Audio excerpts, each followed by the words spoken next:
16 বছর জেলে থাকার পর ছিলাম বাইরের পৃথিবীটা আমার জন্য অপেক্ষা করতেছে। দেখলাম শালা এই দুনিয়া তো সেই দুনিয়ার থেকেও নিষ্ঠ। হয় শিকার হইতে হয় নয় শিকার। এলাকায় সবাই কইতেছে আপনি নাকি নতুন রং। 16 বছর পর আমি আমার মায়ের সামনে গিয়া দাঁড়াইছিলাম। আমার মা আমার একবারও ঘরের ভেতরে যাইতে বলে নাই। তোর চরিত্র আমি খুব ভালো বুঝা যাই। পরিবার চাই, তুই হবি আমার সেই পরিবার। এটা আমাদের জন্য একটা গোল্ড মাইন। মালিক হইব তোর বাপের। আমার মালিক এক আল্লাহ, দ্বিতীয় কোনো মালিক এই জমিনে পয়দা হয় নাই আর হবে না। জুয়েল, নতুন পোলাটা কি রে? কয়দিন হয়েছে কামে আইছে, কারো লগে কথাবার্তা কয় না। আর বেটা ছোটকালে জেল খেটে আইছে।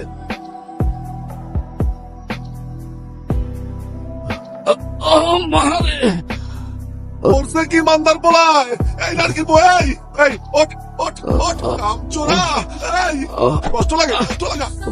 আজকে আমি কিছু করবো? ওই, দেখতেছিস না গরমে মাথা ঘুরায় পড়ে গেছে? মারলি কেন না রে তুই? তুই কি আন্ধা? সুকি দাও না, এক টুকি পাথর এটা মারা দিছে, ওই নিতে পারে না।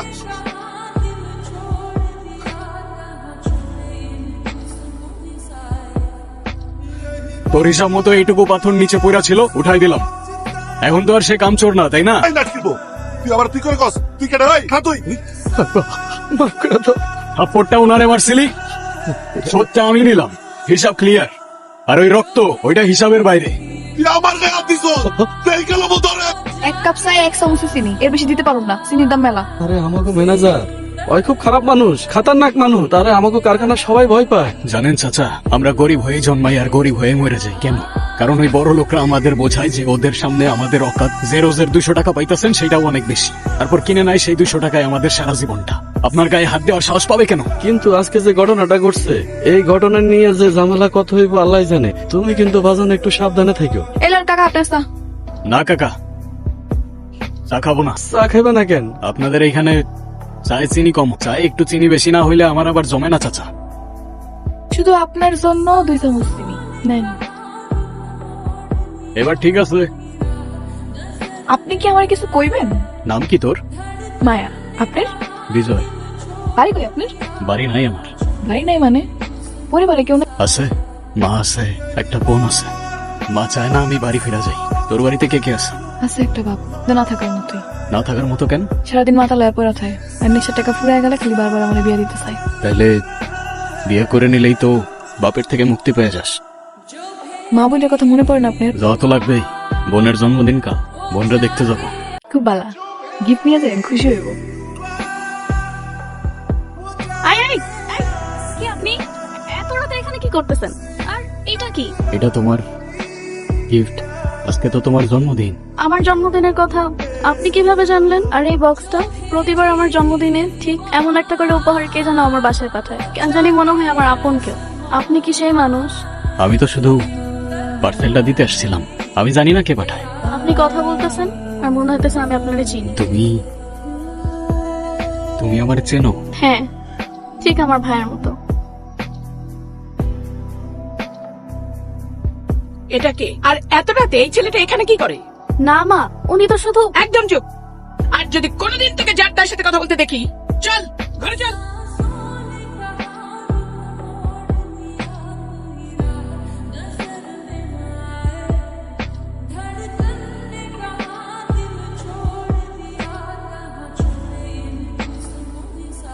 মায়া টাকা দে, অনেকক্ষণ ধরে মাল খাইতে পারতাছি না, বেরেন টিস টিস করতেছে। আমি কোনো টাকা পয়সা দিতে পারুম না, যা টাকা কামাইছি সারাদিন ওই চাল কিনছে, তরকারি কিনছি, টাকা শেষ। ওই টাকা দিতে পারবি না? ওই আমার কেন দেশ? তোর এই দোকান আর তোর অভিনয়, এই দুইটা আমি ভালো করে যা। আব্বা, আমার লগে না আসলে নিজের শরীরের দিকে তাকাও। কি করছো নিজেরে? তোমার আমি নিশা পানি করার লাগে একটা টাকাও দিতে পারবো না, যাও। নীতি কথা ইকছস, বাড়ির মাইয়া বাজারে এসে দোকান খুললা, চা বেচতেছস পর পুরুষের সামনে। চরিত্র আমি খুব ভালো করে যা। আব্বা, কথাবার্তা সাবধানে কইও কিন্তু। ওই কি সাবধানে কথা কমু? আমি বুঝি না তোর বিয়া দিতে চাই, তুই বিয়া করস না, তোর তো বিয়া ভালো লাগবো না। তোর এরকম বাজারের মধ্যে পর পুরুষের লগে ঢলাঢলি ভালো লাগবো, তার লগে রঙ্গলি না ভালো লাগবো। এই দোকান তো তোর হইলো সাইনবোর্ড, তোর আসল ব্যবসা তো অন্য কিছু। সুমন ভাই, এই নাটকের পোলা যেদিন থেকে এই গদিতে আইছে, ওই দিন থেকে এই গদি যত নিয়ম কানুন আছে না, সব লাটে উঠছে। চুরি করে এই বুইরা, আর শেলটা দেখে জানেন এই পোলা। কিরে কি কইতাছে? না তো উনি কাম চুরি করছে, আর না তো আমি শেল্টার দিছি। যতগুলো অভিযোগ দিছে সব মিথ্যা আর বানোয়াট। এই তুই কার লগে কি কস? তুই চিনস? হ্যাঁ, তোর মালিক। মালিক হইব তোর বাপের। আমার মালিক এক আল্লাহ, দ্বিতীয় কোনো মালিক এই জমিনে পয়দা হয় নাই আর হবে না। রংবাজি করস? তোর কলিজা কত বড় রে, এই মাটিতে তোরে পুচ্ছা। ভাইজান মাফ করে দেন, ভাইজান মাফ করে, কোনো দোষ নাই। সোমান ভাই, আমারে মারবি তুই? আমার গতিতে দাঁড়ায় তুই আমার দিকে বন্দুক ত্যাগ করস? আপনি পিস্তলটা নামান, আমি কিছু করবো না। আপনি পিস্তল নামান, চাচার কোনো দোষ নাই। আমারে মারবি? খেলাগুলি সাহস থাকলে টিকার চাপ, আর না হলে আমি ওরে মেরে ভাবি।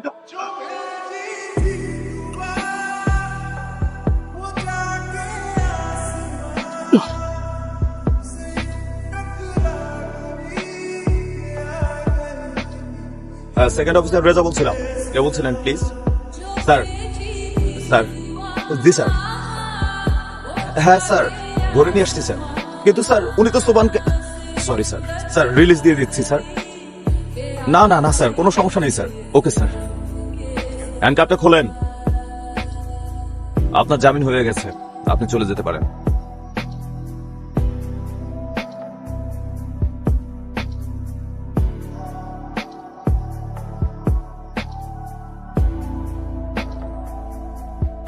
আমরা আসছি আপনার সাথে অংশীদার করতে, পার্টনার। এখন আপনি হচ্ছেন সেই মাথা। আপনার যত পলিটিক্যাল প্রশাসনিক পাওয়ার লাগুক না কেন, সেটা আমি আপনার দেব। আপনি শুধু এই ট্রাকের রুটগুলো ক্লিয়ার রাখবেন। আপনার রুট ক্লিয়ার থাকবে, কিন্তু একটা কথা, কালকে থেকে আমার শ্রমিকদের বেতন হবে দ্বিগুণ। Deal done. এলাকায় সবাই কইতেছে আপনি নাকি আর নতুন রংবাজ। সোবান রে মায়েরা এখন নিজে মালিক হইছে। সবাই আপনার লগে কথা কইতে ভয় পায়, তাকাইতে ভয় পায়। তাহলে আমি কোন সাহস নিয়ে কথা কমু? তাহলে বলিস না, দূরে থাকা আমার থেকে। সবাই তো তাই থাকে। 16 বছর জেলে থাকার পর ভাবছিলাম বাইরের পৃথিবীটা আমার জন্য অপেক্ষা করতেছে, কিন্তু বের হয়ে দেখলাম শালা এই দুনিয়া তো সেই দুনিয়ার থেকেও নিষ্ঠ। এখানে হয় শিকার হইতে হয়, নয় শিকারী। 16 বছর পর আমি আমার মায়ের সামনে গিয়া দাঁড়াইছিলাম। 16 বছর পর আমার মা আমার একবারও ঘরের ভেতরে যাইতে বলে নাই, একবারও জিজ্ঞাসা করে নাই আমি খাইছি কিনা। আমার নিজের বোনের সামনে গিয়ে আমি একবারও দাঁড়ায় বলতে পারি নাই যে আমি তোর ভাই। আমি আছি আপনার পাশে।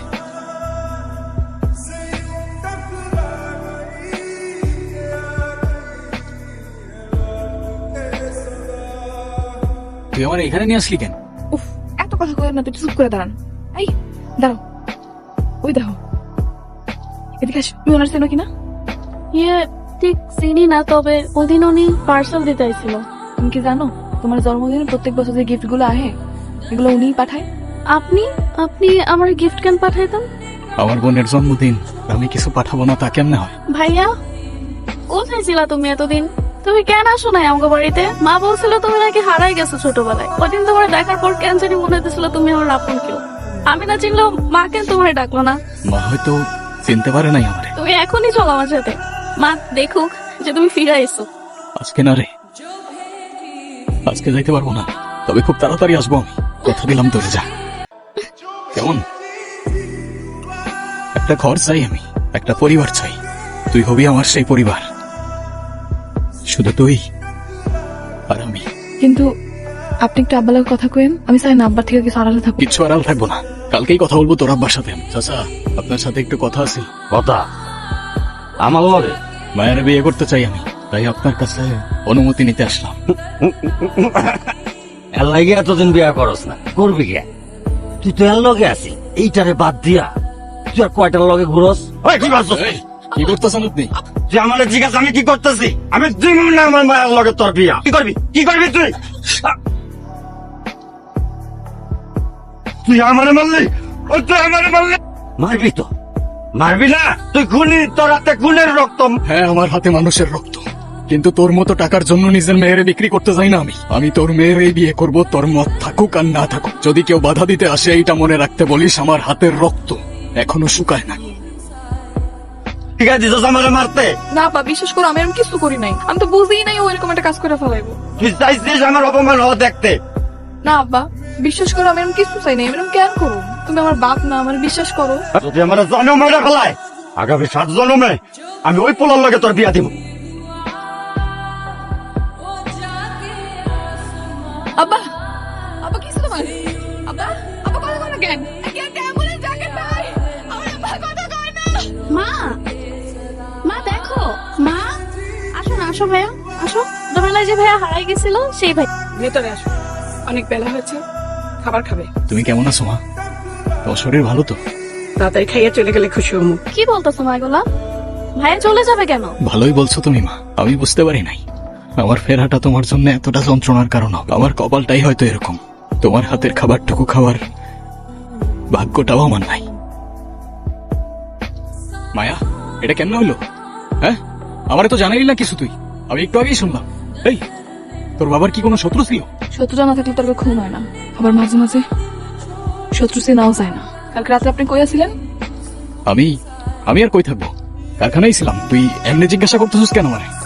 কারণ মানুষ যখন সত্যি কথা কয় তখন সহি চোখ রেখে কথা কয়।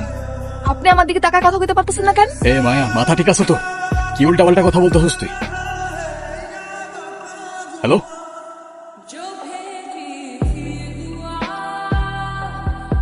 এখন কি দিতেছেন? এখন পালায় কই যাবেন? কত যাবেন পালায়? উল্টা পাল্টা বলিস না। বাপুরে কারা যেন মাইরা ফালাই রাখছে। কেউ একজন আমাদের নিয়ে গেম খেলতেছে মায়া। আমারে ফ্রেম করার জন্য তোর বাবারে সরাই দিছে।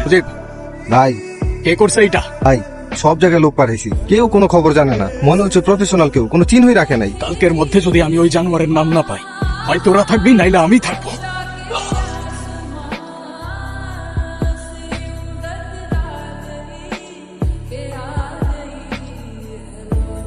তুমি কি বুঝতে পারছো এই মুহূর্তে তুমি কোথায় বসে আছো? শহরের শান্তি নষ্ট হচ্ছে, দিনের পর দিন আমাদের উপর মহলের চাপ বেড়েই চলে। যখন আমার ভাইয়ের লাশ নদীতে ভাসতেছিল তখন কোথায় ছিল আপনার শান্তি? হ্যাঁ, আমার ভাইদেরকে যখন কুকুরের মতো মারতেছিল তখন আপনার কোথায় ছিল উপর মহলের চাপ? তাই বলে তো আইন তুমি নিজের হাতে তুলে নিতে পারো না। আইন, সে আইন তো আপনারা ড্রয়ারের ভেতরে তালা দিয়ে রাখছেন, আর আমি সেই তালা ভাঙতেছি। দেখেন দেখেন, আপনাদের মাথা ব্যথা অনেক সামলাইছি আমি। এবার আপনাদের পালা। স্যার, বাসার কারখানা ঢুকেছে।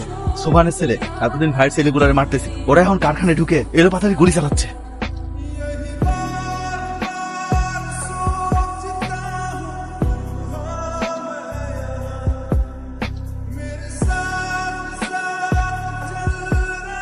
এই সুজিত, এই টাকা আমার দিকে।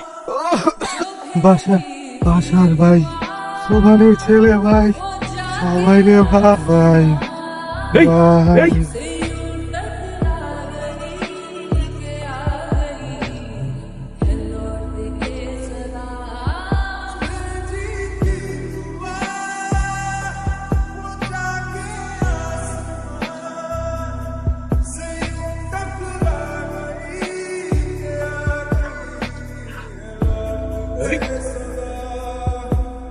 দাঁড়া, চার্লি 19 গাড়িটা পাঠান এখানে। মায়া, তুই এখানে আসছস কেন? তুই যা, তুই কোনো চিন্তা করিস না, আমি তাড়াতাড়ি চলে আসবো, সব ঠিক হয়ে যাবে।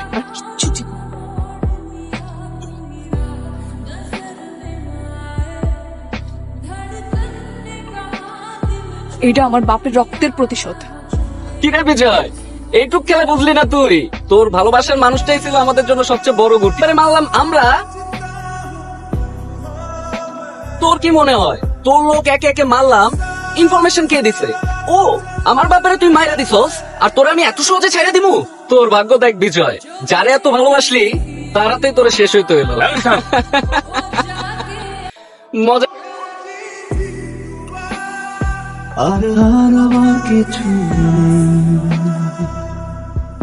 আর কিছু আমার কেউ আমার হলো না।